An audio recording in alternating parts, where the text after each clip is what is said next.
et bienvenue dans votre JT d'Agri85 TV du vendredi 29 avril. Cette semaine, nous sommes en direct de l'exploitation de Guy Trichet qui ouvrira ses portes dans le cadre de Made in Viande. Bon reportage! La deuxième édition de Made in Viande se tiendra du 21 au 25 mai prochain. Dans le cadre de cet événement mené par Interbev, élevage, boucherie ou encore abattoir ouvriront leurs portes au public. En Vendée, 10 sites participent à l'opération. Pour Guy Trichet, c'est un moyen de mieux faire connaître la filière viande. On entend tous les jours à la radio ou à la télé des messages négatifs qui sont un peu écœurants, qui sont pour beaucoup du montage.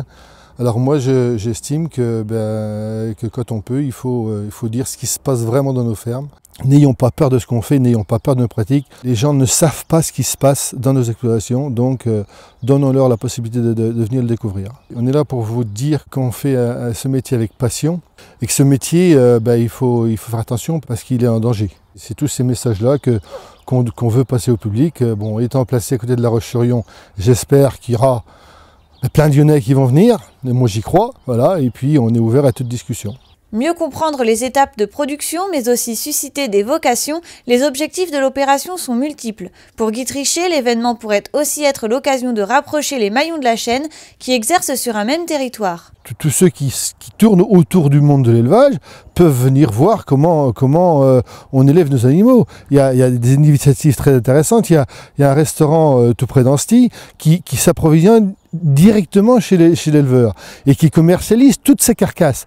Alors que très souvent on entend, bah oui, il nous faut, certains veulent que du train de côte ou... mais il y a des gens qui cuisinent, qui savent cuisiner, et ces gens-là, moi je serais ravi de discuter avec eux. L'exploitation de Guy Trichet ouvrira ses portes le samedi 21 mai. Retrouvez l'ensemble du programme en Vendée sur agri85.fr.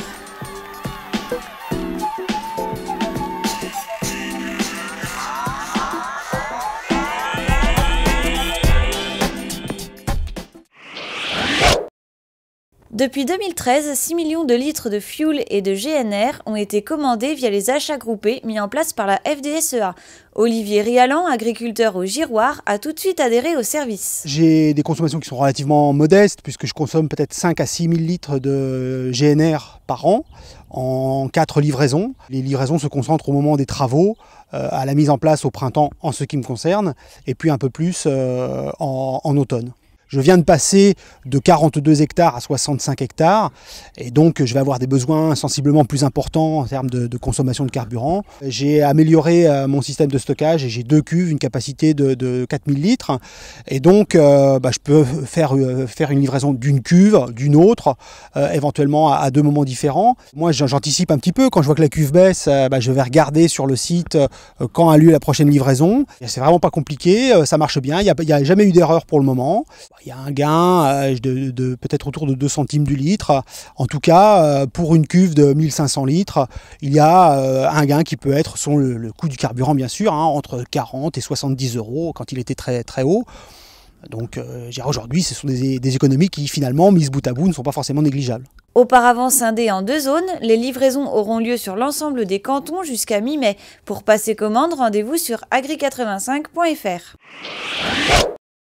Suite à l'épisode de grêle qui a touché le secteur de Bourneau, la FDSEA de Vendée s'est mobilisée pour soutenir les exploitants.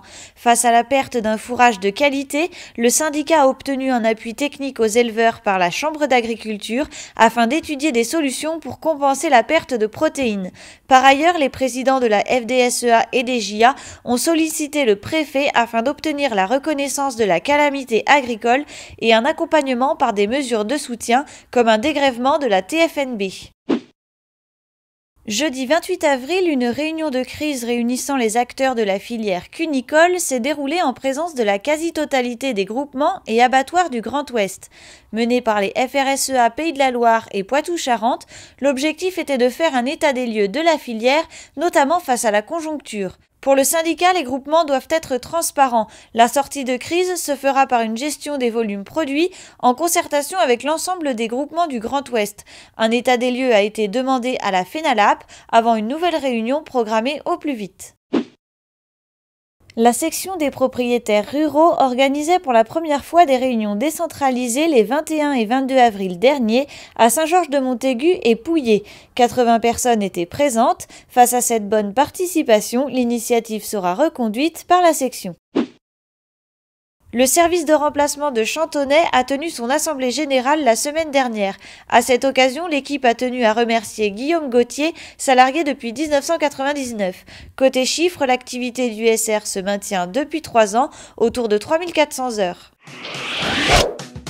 C'est la fin de votre JT, merci à tous de nous avoir suivis. N'oubliez pas que vos minutes PAC sont disponibles sur le site agri85.fr.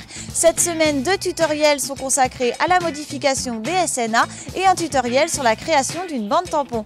À vendredi!